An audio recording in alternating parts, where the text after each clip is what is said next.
Hello sir, hello everyone. I am Cal Dexter Lailahay from Group 4 along with my group mates who are John Curly Johnson, Nicole Eric Samalinog, Joseph Ladones, Angel Sipalay, and Ashley Ihorang. And for the Group 4, our topic is all gonna be about economic analysis of cost. Everywhere that production goes, costs follow close behind like a shadow. Firms must pay for their inputs. Every resource comes with a cost. In this video, we'll explore the relationship between production and cost, how businesses manage resources to maximize efficiency and profit. A thorough analysis of production and costs. Okay, so let's start with A. Total cost, fixed and variable. What are these two and what are the difference? Okay, so I'm not gonna read this, but I'm just gonna give you a brief explanation on what is to it. Okay, so let's start with fixed cost. Fixed cost is the expense that stays the same even if a company produces nothing. It does not change no matter how much is made. Examples are rent, salaries, and insurance. Okay, now for variable cost. Variable cost changes depending on how much a company produces. When production goes up, the cost also goes up. Examples include raw materials, fuel, and wages from workers. Okay, so now that we know what is fixed cost and variable cost and what's the difference between them, now we're all gonna be talking about total costs. Okay, so what is total cost? Total cost is the overall amount a business to produce goods. It's made up of a good fixed costs which stay the same like rent, salaries, and variable cost, which change depending on production like materials and labor. So in short, total cost is equivalent to fixed cost plus variable cost. Okay, so now we're done with A, which was total cost, fixed cost, and variable cost. So now let's talk about B, marginal cost. What is marginal cost?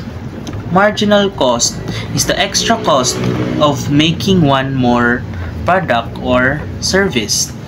It's found by dividing the change in total cost by the change in quality or quantity produced. Okay, so now average cost. Average cost is found by dividing the total cost by the number of product made.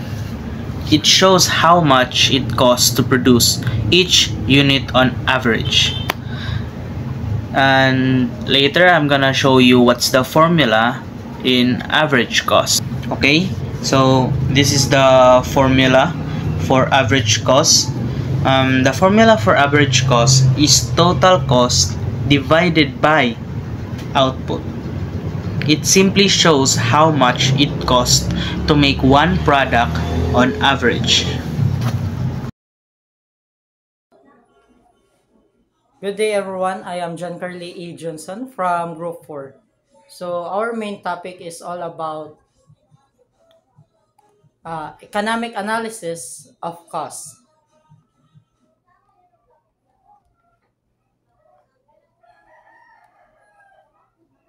So my assigned subtopic is the link between production and costs, and then diminishing returns and U-shaped cost curves.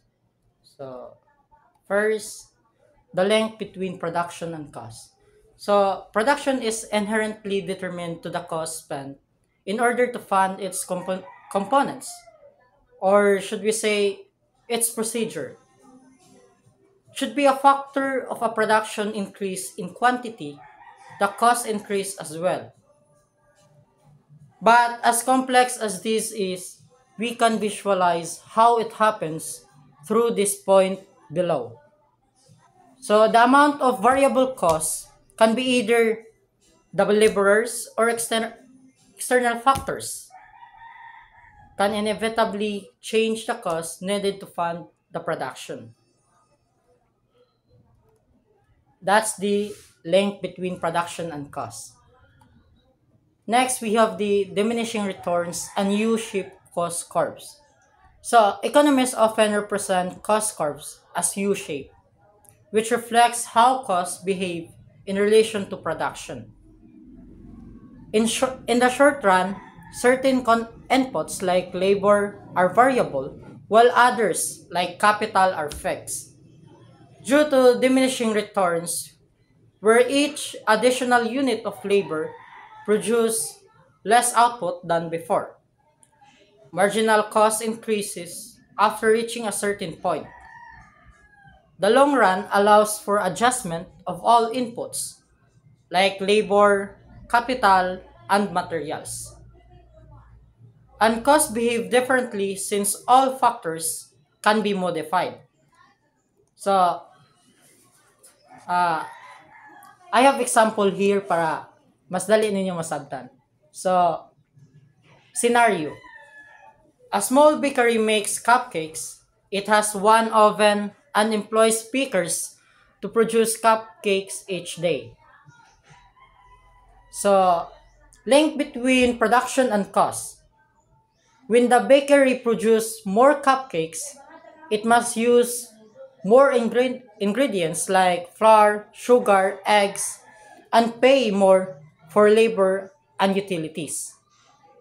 So, basically, it is more production equals higher total cost. However, uh, the cost per cupcake or the average cost depends on how efficiently they use their resources. Next is the diminishing returns. So, diminishing returns, same scenario. At first, hiring more bakers increases output a lot. They can bake faster and share tasks. But after a certain point, too many bakers crowd the kitchen, and they start getting in each other's way. Each new baker adds less and less output. This is called of the law of diminishing returns. So because of this, the cost per cupcake begins to rise after a certain level of a production. U-shaped cost curve. So at low production, average costs are high because fixed costs like rent are spread over few cupcakes. So as production increases, average costs fall, like better efficiency and use of resources. But when diminishing returns set in, average costs rise again, or the inefficient due to overcrowding. This creates a U-shaped curve for average cost. Like in summary, like we have the three stages, which is the low production, moderate production, and high production. So in stage low production, uh, we have underused resources.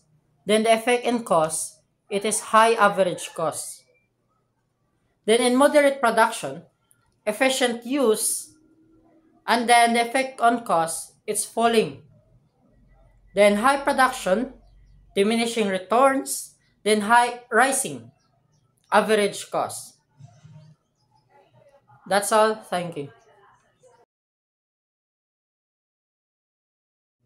Good day, everyone. This time, we will be talking about short run and long run. In short run, some production factors like land and machinery are fixed, while labor are considered a variable, meaning firms can only adjust labor or raw material but cannot easily expand capital or factory size. Meanwhile, in the long run, there is no such thing as fixed, as all inputs are considered variable, allowing them to fully adjust their productivity and capacity. So, meaning, sa short run is when in terms of kanang mga upgrades or like optimization, limited ra sila kay most of their assets are fixed. Kanang mostly nilang makuan adjust is labor ra, nga like ilahang dugangan ang manpower or ilahang kuhaan. Mura na siya scope sa short run. Unlike sa long run nga, ang long run is kanang tanan nilang kuan ilahang considered as a variable, so meaning tanan nilang kuan, be it land, machinery, or capital nila, pwede nilang magamit para i-increase ang kuan, ang efficiency sa lain nga kuan. So, lain nga kanang role or like lain nga team, like sa kuan, sa labor or anything else. So, mo siya nga kanang unlike sa short run, ang long run is kuan siya, flexible siya, since kanang tanan niyang valuable sa niyang assets kaya niyang i-push into that other thing nga ilahang gikuan para mo increase lang ang kuan ilang production capacity. So to sum it all up, short run adjustments are limited, leading to diminishing returns when too much labor is used when fixed with a fixed capital, while long run adjustments allow firms to optimize all resources, leading to economies of scales or a lower cost per unit as output grows. Choice of inputs. Firms need to know how to produce efficiently by considering cost and capital, and for that, two rules must be followed. The first one being the least cost rule, where it states that inputs should be adjusted so that the marginal product per dollar spent is equal across all inputs, minimizing production cost. And the second one is the substitution rule. If the price of one input is rising, firm substitute it with cheaper inputs, maintaining balance in productivity per dollar spent.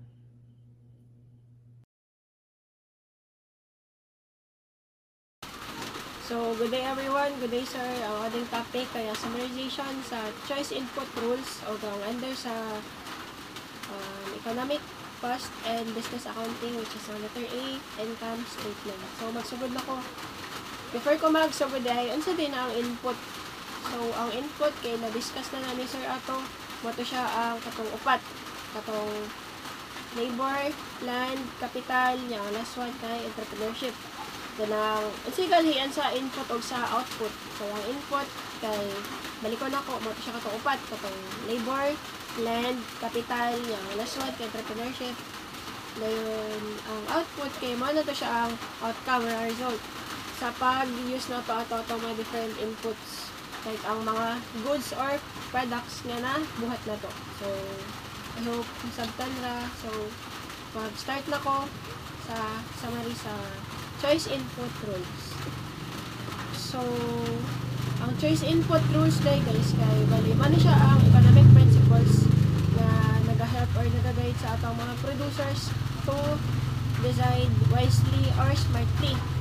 Naiduha ka kanang choice input rules. Ang una kay least cost rule. Unsa man din niya least cost rule. So, ang least cost rule day guys, kay nag-focus na siya sa most efficient nga mix inputs to produce an output in a lowest cost possible. Let's say for example, kanang ang katong business kay kanang kanang lima ka laborers, kanang lima ka laborers kay makabuhat siya og kanang 100 ka products in that specific day. Then another choice sa producer kay ang duha ka machine, which is makabuhat pod og 100 products ato nga specific day. Pero ang kakuan lang nila kay sa katong mga laborers or katong 5 ka laborers kay ang ilang adlaw kada isa kay tag 500. Then sa machines, katong duha ka machines kay ang isa ka machine tag 1K. Then duha man di ba ka machines. So naman tayo duha ka machines, then tag 1,000 ang isa ka machine. So pila tanan 2K. Then katong 5 na to ka laborers kay tag 500 man tayo lang adlaw sa. So kung nakay 5 ka laborers niya tag 500 ang adlaw. So makagasto ka og 2,500. Whereas sa katong imuhang machines nga duha ra ka buok nya kanang duha ra ka machines dayon tag 1K, then makagasto ra ka og 2K. So kung ikaw ang producers ato nga firm or ato nga business kay kanang unsa mas pilion nimo nga kanang maka-benefit ang company, then maka-less sa cost ang company. So ari jud ka mo pili sa kanang ari jud ka mo pili sa machines nga ang imong magasto ra kay 2K pero mahit nimo ang imong target nga kanang outcome, which is ang 100 products. So bali same ra ang imong ma-resulta pero naka-less ang company or ang katunga firm. Mao na siya ang least cost rule. Ari ta sa ikaduha nga rule. Ang ikaduha nga rule kay substitution rule. So kani nga rule, from the word substitution kay firm or ang producer can substitute another input to another input. Basta lang or as long as ang katunga ang katunga imong gi-substitute kay same ra gyapon og mabuhat nga output. Like for example, 100 outputs ang kailangan, then 100 outputs ra pod ang mabuhat atong imong gi-substitute nga imong gi-substitute nga kanang input. Then kanang sad nasa i-consider, like for example, ang pagpilian sa substitution kay ang naka-input nga labor og machines. Then ato nga time kay ang labor kay ni-increase gali. So unsay buhaton nimo nam kay do ka input ang machines ug ang labor, then ni-increase man ang labor. So ang katong labor kay substitutean nimo og machines.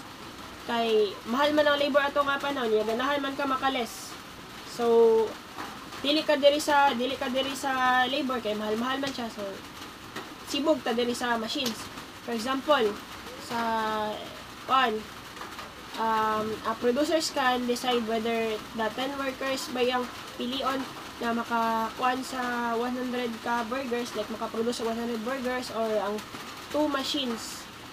So sa ako lang gingon ganiha, like for example, sa katong nga time kay kanang nagmahal ang sweldo sa laborers. So ang producers or ang sa kumpanya na like jud kung ikaw ang papilion kung sa lang ba kung nauna na yung tarong ba ari na lang sa kasama machine kay ato nga time mahal man ang mahal man ang labor. So na tendency nga madak-an ka din malugi ang inyong business. So mao ra tong duha guys, duha ka rule kay ang least cost, then ang usa kay ang substitution rule. Then sibog ta sa another topic which is ang under sa economic cost and business balancing, which is ang income statement. So unsa man dinhi ang income statement? Ang income statement ay guys kay man siya ang financial report that shows the business expenses or revenues. Shows the business income or revenues, expenses, o ang imuhang profit or kanang loss atong business nimo over a specific period of time. So naay ang income statement kay naay 5 ka main parts. Ang una nga part kay ang revenue or ang sale, which is ang revenue kay mao ni siya imong a total number of your earnings or imong sale sa pag-sold og sa pag-sold atong or sa pag-sell atong product or services. Then, ang cost of goods sold, mo niya ang ikaduha nga main part sa income statement ng cost of goods sold kay ang mga total number of costs atong ang total number of costs atong imong goods nga i-produce. Dayon ang gross profit kay mo niya ang ikatulong nga main part. So ang gross profit kay para makuha nimo siya i-minus ra nimo ang revenue sa kanang kuan sa i-minus na mo ang revenue sa cost of goods sold. Then ang magawas mo tayo mga gross profit. Then ang ikaapat nga main part sa income statement kaya mo siya ang operating expenses. Ang operating expenses din guys kay mo siya another ni mga expenses like for example kung nakay clothing business dayon ang imong operating expenses imong mga other expenses kay naga-involve og kanang utilities, rent, inana at pag-advertise atong nga clothing inana. So appeal pa na siya sa operating expenses nimo. Dayon ang last nga main part sa income statement kay number 5 which is ang net income imo na ni ari na mosud kung nakaginansya ba ang imong business or wala. So, importante din kayo ang income statement guys kay para para may bawaan nato ba kung ang imuha barong business nga gitukod kay makaginansya ba siya or kanang nalugi na dito inana. So, ato lang timan-an na basic for nila ang income statement so para makuha nimo ang kanang ang net income ng imong business kay i-minus na nimo ang revenue sa imong total expenses then makuha nimo ang net income. So ang example day sa income statement kay for example imong revenue kay 100,000 then ang imong cost of goods sold kay 40,000. So i-minus to nimo silang duha para makuha nimo imong gross profit. So 100,000 minus 40,000 ilaman 60,000. So mohunong na bata diri sa 60,000 or mopadayon ta. Yes, mopadayon ta. Nga naman, kaya dili pa man nimo ato net income.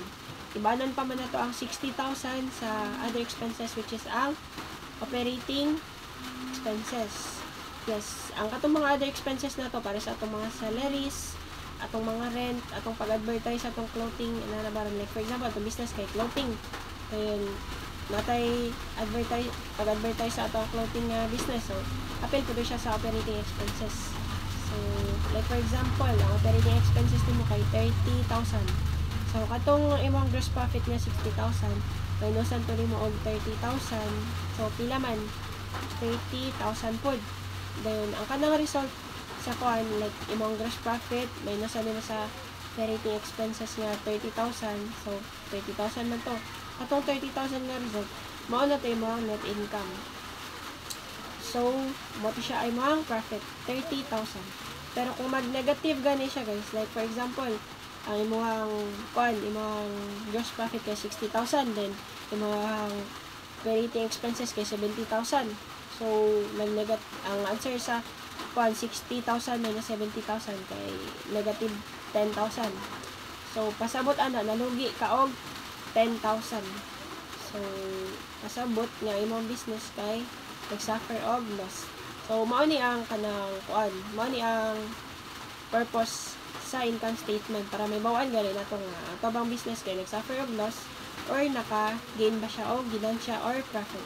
So, mao ka siya guys. Thank you and ma-proceed na ako ang other group mates.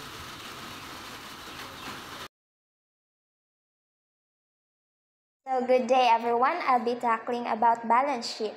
So a balance sheet is one of the main financial statements used in accounting. It provides a snapshot of a firm's financial condition at a specific point in time, showing what the business owns, what it owes, and the owner's equity. There are key components of the balance sheet. The first key component is assets. These are the valuable properties or rights owned by the firm. They are divided into current assets, which can be converted into cash within 1 year, such as cash and inventory. And the second is fixed assets, which are long-term resources like equipment and buildings. The second component is liabilities. This represents the money or obligations that the firm owes to others. They are classified into current liabilities, which are debts due within 1 year, like accounts payable. So the second is long-term liabilities, which are debts due after more than 1 year. The third component is net worth or equity. This represents the owner's claim or interest after deducting all liabilities from assets. It can be calculated using the formula: net worth is equal to total assets minus total liabilities. Lastly, the fundamental balance sheet identity states that total assets is equal to total liabilities plus net worth. This means everything owned by the business is financed either by borrowing money or by the owner's investment. This equation must always stay balanced. Good day everyone, I'll be discussing the topic from stock versus flow up to opportunity cost and the summary. In economics, we often talk about stock and flow. So what is stock and flow di? So ang stock ay something measure at one specific point in time. For example, the total money in your savings account right now. While ang flow kay nag-measure over a period of time. For example, how much money you earn or spend each month. So, other term, ang stock, kay what you already have, while ang flow, what comes and goes out. So, both are important in business because they help us and understand how much resources move and changes within a company. So, that is the definition of stock versus flow. Mao na ilahang kalahian or differences. As we can see here in the PPT, stock versus flow. So in the balance sheet, we use a rule called the fundamental identity, which says total assets equals total liabilities plus net worth. So ato na itakol unsa din na sila. So this means that everything a business owns mo na ang asset must always be equal to what it is mo na ang liabilities plus the owner share mo na ang net worth. So one part changes, for example ang asset mo increases because the company bought a new equipment. Something kay must always change to keep it balanced.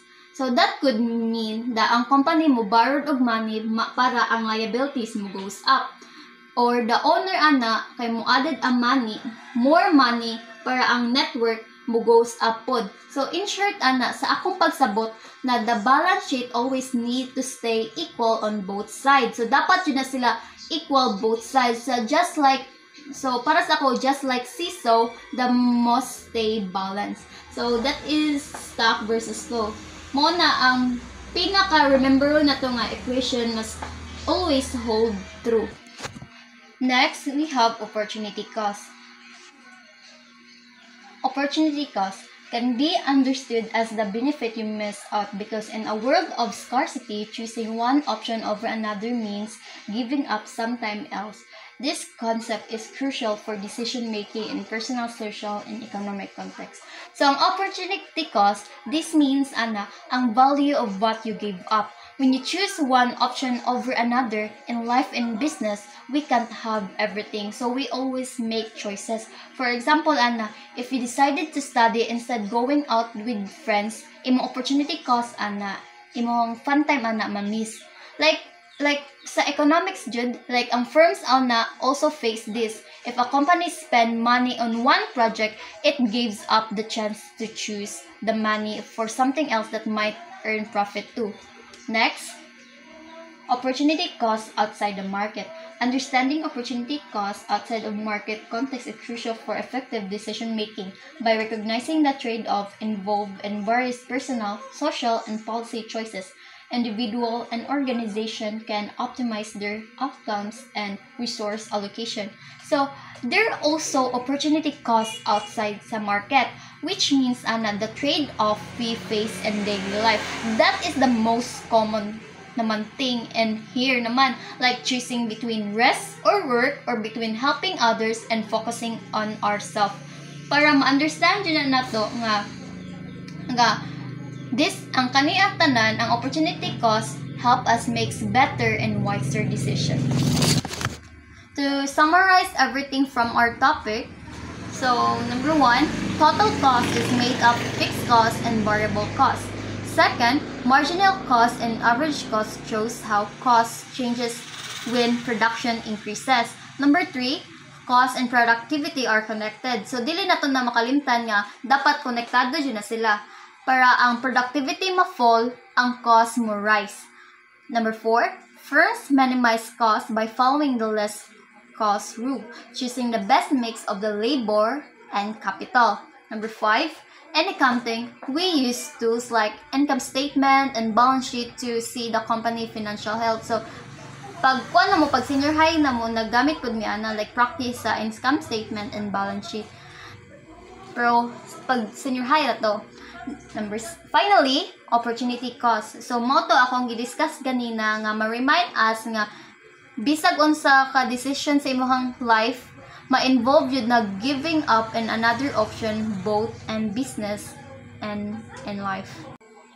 So, I like to end my report with a simple quote that connect to our topic. Every choices come with a cost. The real challenge is choosing what's truly worth it. Thank you, and that's all my part. God bless.